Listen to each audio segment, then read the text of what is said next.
प्रणाम आचार्य जी। मैं बाहर लॉस एंजलिस में पढ़ती हूँ। पिछले 4.5 सालों में वहाँ पर ही मैंने सब कुछ पढ़ा और सीखा है, वहीं रही हूँ। मैं अपने माता पिता के घर साल में 1-2 बार आती हूँ। वहाँ रहते हुए बड़ा अकेलापन महसूस होता है और समय गुज़रता नहीं है। इसीलिए साल में 1-2 बार यहाँ आना पसंद करती हूँ, उस अकेलेपन से भागने के लिए। परंतु जब मैं घर यानी दिल्ली आती हूँ तो समय बड़ा जल्दी जल्दी बीतने लग जाता है, परंतु पूरा समय कुछ ना कुछ इमोशनल ही हमेशा मेरे आजू बाजू चलता रहता है। कुछ मज़े, कुछ रोना, कुछ गुस्सा, कुछ लड़ाई। जब से आपके वीडियो सुन रही हूँ, इन दोनों ही जीवन के पहलुओं में जो संघर्ष है वो देख पा रही हूँ। जहाँ मैं लॉस एंजलिस में अकेलापन महसूस करती हूँ, उससे भागकर यहाँ आती हूँ और फिर यहाँ पर इमोशनल मसलों में फंस जाती हूँ। मुझे समझ नहीं आ रहा कि क्या सही है, वहाँ का अकेलापन या यहाँ की इमोशनल भागा दौड़ी। सिक्का उछाल लीजिए। किनका है?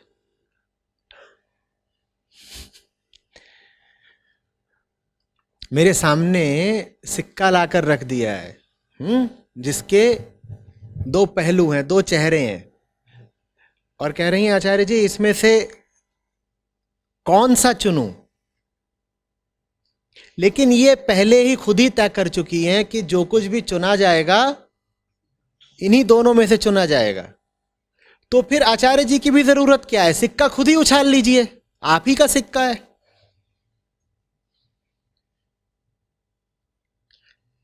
कोई तीसरी संभावना तो छोड़ी ही नहीं। सिक्का पकड़ लिया जय वीरू वाला, अपना ही है, जिसमें चित भी अपनी और पट भी अपनी। चित भी आपकी, पट भी आपकी, तो आचार्य जी का क्या?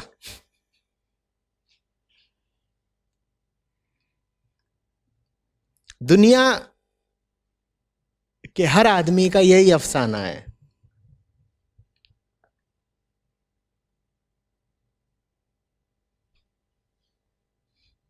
या तो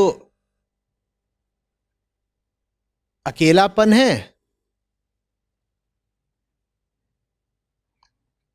या तब भी अकेले हैं जब साथ जमाना है। वहां रहती हैं तो कहती हैं बड़ा अकेलापन लगता है, वहां से भाग भाग के हिंदुस्तान आती हैं अपने घर, तो वहां वही पुरानी भावुकतापूर्ण चिल्लपों, वो भी लड़की अगर युवा हो और परदेश रहती हो तब तो अश्रुपूरित गीत ही बजते हैं। एक तो लड़की, वो भी युवा, वो भी बाहर रहती है और फिर 1 महीने को आई है। अब तो राजश्री प्रोडक्शन की फिल्म चलेगी।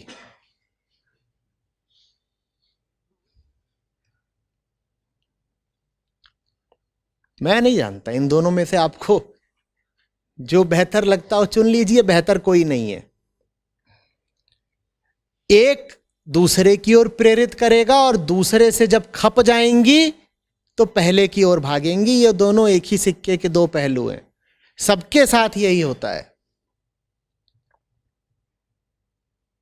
एक अकेलापन है इंसान और वो जानता नहीं है कि वो अकेलापन चीज क्या है, उसकी वजह क्या है, तो वो उस अकेलेपन को बहुत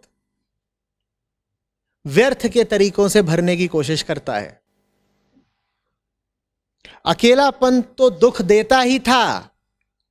जिन तरीकों से हम अपना अकेलापन भर डालते हैं वो तो गहरे और दूरगामी और अटल दुख बन जाते हैं। सबकी यही कहानी है, खास तौर पर जवान लोगों की।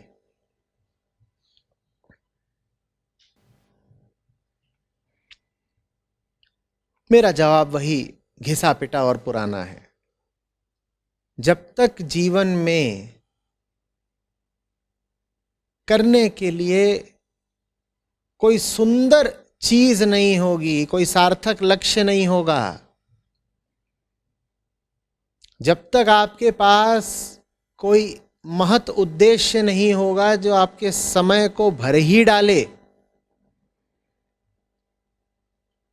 जो आपकी जिंदगी का केंद्र बन जाए, जो आपकी हर सांस का मकसद बन जाए, तब तक आप यूं ही थाली के बैंगन की तरह इधर से उधर लुढ़कते रहेंगे, चैन कहीं नहीं पाएंगे, स्थायित्व तो कहीं नहीं पाएंगे। और थाली का बैंगन अगर कहीं पर स्थायी हो भी गया तो वो बड़ा कृत्रिम स्थायित्व होगा। जैसे उस पर कील गाड़ दी गई हो, या जैसे उसको टुकड़ा टुकड़ा काट ही दिया गया हो कि अब ये लुढ़के ना। ऐसे ही रुकता है थाली के बैंगन का लुढ़कना।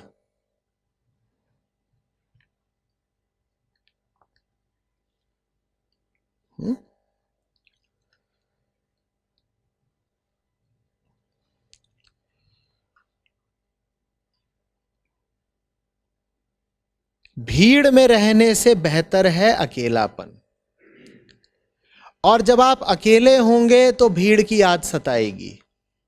अकेलापन आपको इसलिए नहीं मिला है कि आप उससे उकताकर पुनः भीड़ की ओर भाग आएं। अकेलापन आपको इसलिए मिला है ताकि आप अकेलेपन से भी किसी ऊंची जगह जा पाएं।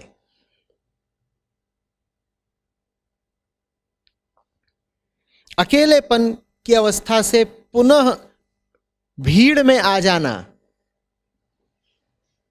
तो एक गिरावट है, अधोगति है। जिन्हें अकेलापन सताता हो वो अकेलेपन को समस्या नहीं अवसर की तरह देखें। वो कहीं अच्छी बात है, जीवन में खाली जगह है तभी तो अकेलापन लग रहा है ना। अच्छी बात है कि खाली जगह है, अब इस खाली जगह को भरने की आजादी तो है। कमरा खाली हो तो इसको कोई समस्या की तरह ले सकता है और कोई मौके की तरह। और ये मौका आजादी का मौका है। अब आपको छूट है सही चुनाव करने की। अब आप ये भी चुन सकते हैं कि कमरा अधिकांशतः खाली ही रहे। आप ये भी चुन सकते हैं कि कमरे में क्या क्या ऊंचे से ऊंचा, सुंदर से सुंदर है जो मुझे लेकर आना है। इस स्थिति की तुलना करिए उस स्थिति से जहां आपका कमरा भरा हुआ है, और न सिर्फ खचाखच भरा हुआ है बल्कि जो कुछ भरा हुआ है उसे बाहर फेंकने की आपको अब आज़ादी भी नहीं है, न स्वयं बाहर चले जाने की आज़ादी है। अधिकांश लोगों का जीवन ऐसा ही कमरा है, एक खचाखच भरा हुआ कमरा व्यर्थ चीज़ों से, जिसमें आपको अब ये छूट, ये मोहलत नहीं है कि आप सामान बाहर फेंक सके, ये जानते हुए भी कि वो सामान किसी काम का नहीं। और ये गुंजाइश तो आपको बिल्कुल है ही नहीं कि आप स्वयं कमरे से रुखसत हो जाएं। बोलो, कमरे का सूनापन बड़ी समस्या है या कमरे का भरा होना? कमरे का सूनापन समस्या है, पर साथ ही साथ अवसर भी है। और कमरे का खचाखच भरा होना तो कहीं ज्यादा गड़बड़ बात है।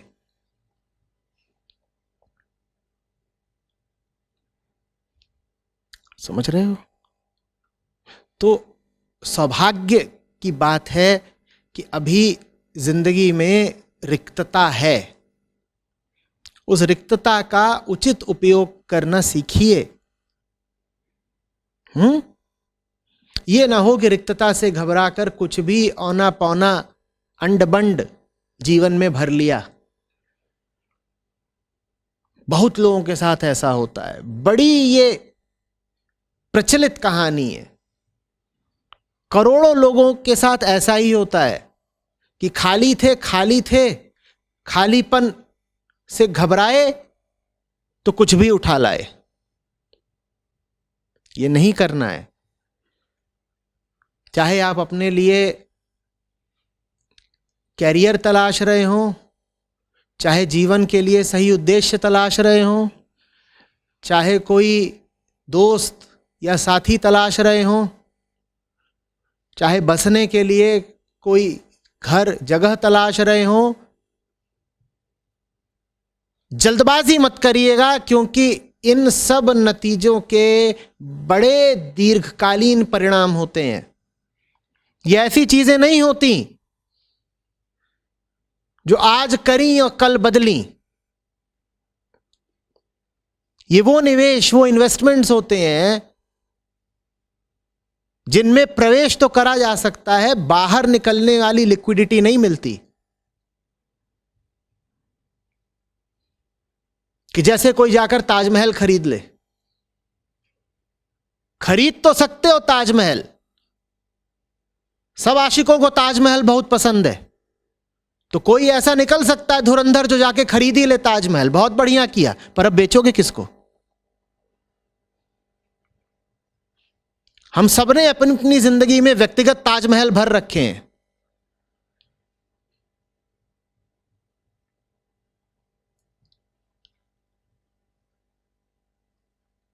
ऐसे काम मत करो जहां तुम काम ना कर रहे हो,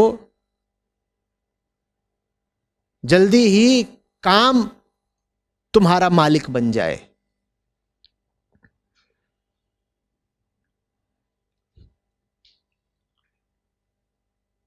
फिसलन भरी ढलान पर आगे मत बढ़ो। वहां पहला दूसरा कदम तो तुम उठाओगे और आगे की यात्रा तुम नहीं करोगे। हो जाएगी अपने आप, तुम्हारा कोई नियंत्रण नहीं रहेगा। ज्यादातर लोगों का जीवन, दुख की बात है कि ऐसी ही यात्रा बन जाता है जहां पहला दूसरा कदम तो उन्होंने खुद उठाया होता है और आगे की कहानी उनके बस के बाहर की बात होती है। आगे की कहानी ऐसी ही होती है जैसे कोई ढलान पर फिसलता चला जा रहा हो और उसकी फिसलने की गति भी कम होने की जगह बढ़ती ही चली जा रही हो।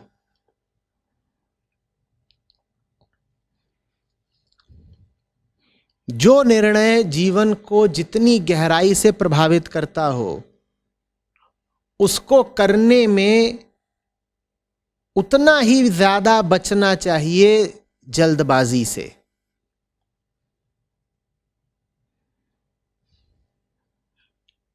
बहुत भूख लगी है, बहुत भूख लगी है, तो क्या जहर खा लोगे?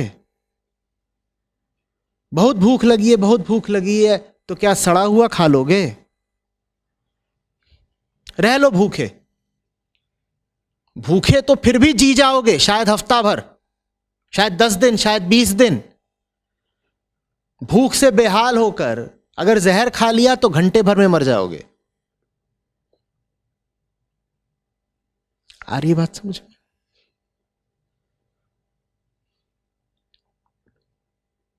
में? और फिर कह देता हूं, अकेलेपन से हो रही समस्या का समाधान भीड़ और भावुकता नहीं है, बिल्कुल नहीं।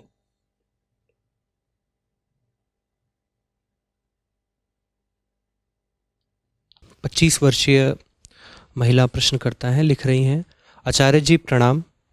मैं आपको काफ़ी समय से YouTube पर देख रही हूँ, सुनती हूँ, सब कुछ जीवन में अच्छा चल रहा है, काफ़ी बदलाव भी आए हैं, लेकिन मैं अपने घर के रिश्तों से बहुत ज़्यादा परेशान हो चुकी हूँ। मेरे माता पिता आपस में बहुत ज़्यादा झगड़ा करते हैं। कभी कभी इतना हो जाता है कि घर छोड़ने की भी बात करने लगते हैं। अगर मैं उनसे कुछ भी कहूँ तो वो मुझे ही उल्टा गलत सिद्ध करने पर उतारू हो जाते हैं। मैं हमेशा ये सोचती हूँ कि इतनी उम्र आने के बाद भी ये आपस में एक दूसरे को नहीं समझ पा रहे तो हमें क्या समझेंगे, हमारा क्या पालन पोषण करेंगे। आचार्य जी, आपसे मदद चाहती हूँ। ये बताएं कि इस घर के कलेश का क्या होगा। कहीं ऐसा तो नहीं कि यह मुझ पर हमेशा के लिए एक कुप्रभाव छोड़कर चला जाएगा। इस परेशानी में मेरा दिमाग बहुत ख़राब रहता है। कोई भविष्यवक्ता तो हूँ नहीं मैं कि आगे क्या होगा बता पाऊँ। आगे जो कुछ भी होगा आपकी मर्ज़ी से ही होगा। बिल्कुल ऐसा हो सकता है कि वो सब आशंकाएं जो आपने व्यक्त करी हैं अपने प्रश्न में, वो वास्तविकता बन जाएं। कि घर का क्लेश आपकी भी ज़िंदगी का क्लेश बन जाए, आपके मन को बिल्कुल खराब कर दे और आप भी अपना विवेक और समझने की शक्ति सब खो बैठें। लेकिन दूसरी संभावना भी है, और दूसरी संभावना ये है कि सबसे पहले तो खुद को बचाइए, अपने आप को सुरक्षित करिए, और उसके बाद घर के जो बाकी लोग हैं जो आपस में क्लेश इत्यादि करते हैं उनको भी एक जीवंत सीख दीजिए।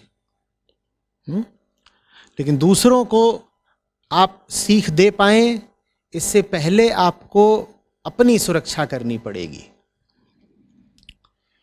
सुरक्षा कवच का एक ही नाम है, आज की सभा में बहुत बार मैंने वो नाम कहा है,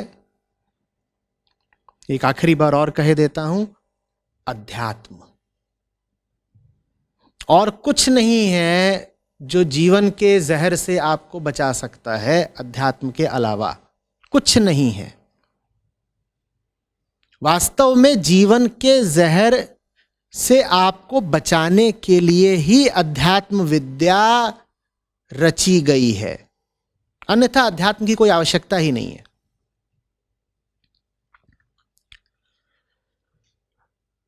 स्वयं को बचाएं और उसके बाद मैंने कहा बाकी लोगों को जीवंत सीख दें। जीवंत सीख का मतलब है मुंह जबानी कोरा थोथा ज्ञान नहीं, सैद्धांतिक बौद्धिक बातें नहीं कि माँ बाप को बैठा करके उनको श्लोक झाड़ दिया या कोई सिद्धांत बता दिया, नहीं, ये सब नहीं। आपकी जिंदगी में एक शांति, स्थिरता, बोध, एक सुंदरता दिखनी चाहिए। फिर दूसरे मजबूर हो जाते हैं देखने के लिए, विचार करने के लिए। अपने आप पूछते हैं क्या बात है। वो मौका होता है जब लोहा गर्म होता है और चोट की जा सकती है। फिर कुछ कहें, कुछ बताएं, कुछ समझाएं, लेकिन दूसरों को बताएं, समझाएं, इससे पहले अपने जीवन में रोशनी लाएं। आपका कल्याण, जगत का कल्याण, इसी नाते आपका जीवन है, हम सबका जीवन है। सब अपना जन्म सार्थक करें। सबका कल्याण हो।